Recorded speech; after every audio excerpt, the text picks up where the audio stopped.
রবিবাসরীয় ছুটির দিনের উত্তাপ বাড়বে চড়চড়িয়ে, কারণ ২৬-২৭ সালের বাজেট পেশ করবেন অর্থমন্ত্রী নির্মলা সীতারামন এবং রাত পোহালে যে বাজেটের দিকে নজর থাকবে গোটা দেশের।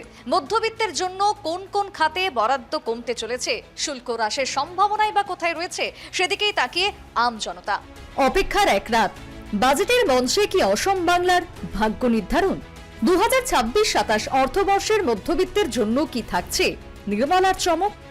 বিজেপি নেতৃত্বাধীন কেন্দ্রীয় সরকারের কাছে প্রত্যাশা তুঙ্গে জনতার।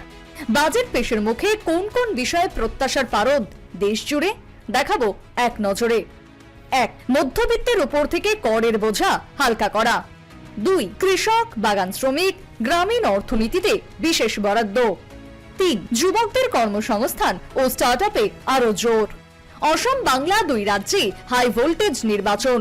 ভোটের আগে দুই রাজ্যে বিজেপির দাবি উন্নয়নই তাদের মূল এজেন্ডা, আর সেই উন্নয়নের রোডম্যাপই বাজেটের মাধ্যমে স্পষ্ট করবেন অর্থমন্ত্রী। ধারণা অর্থনীতিবিদদের দাবি আম জনতাকে স্বস্তি দিতে একাধিক বড় ঘোষণা থাকবে বাজেটে। নির্দিষ্ট কিছু পণ্যের উপর করা হতে পারে শুল্ক হ্রাস। দেশীয় বাজারে কমতে পারে সামগ্রীর দাম। কৃত্রিম মেধা বা এআই এর উপর জোর দিতে পারে কেন্দ্র।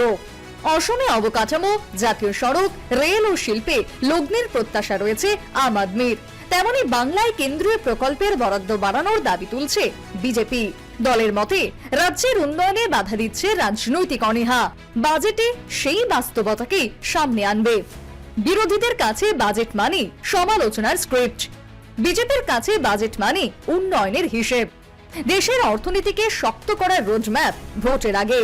বিজেপির প্রশ্ন, জনগণের উন্নয়ন কি রাজনৈতিক ইগোর বলি?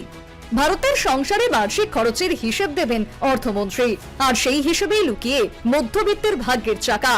লালফিতের খাতায় শুধু অর্থনৈতিক নথি নয়, থাকছে এক রাজনৈতিক ও উন্নয়নের রূপরেখার দাবি। অর্থনীতিবিদদের আরো দাবি, এই বাজেট শুধু প্রত্যাশা পূরণের নয়, বরং পারফরমেন্সের রিপোর্ট কার্ড। রাত পোহালি পরিষ্কার হবে কারা উন্নয়নের কথা বলে আর কারা শুধুই রাজনীতি।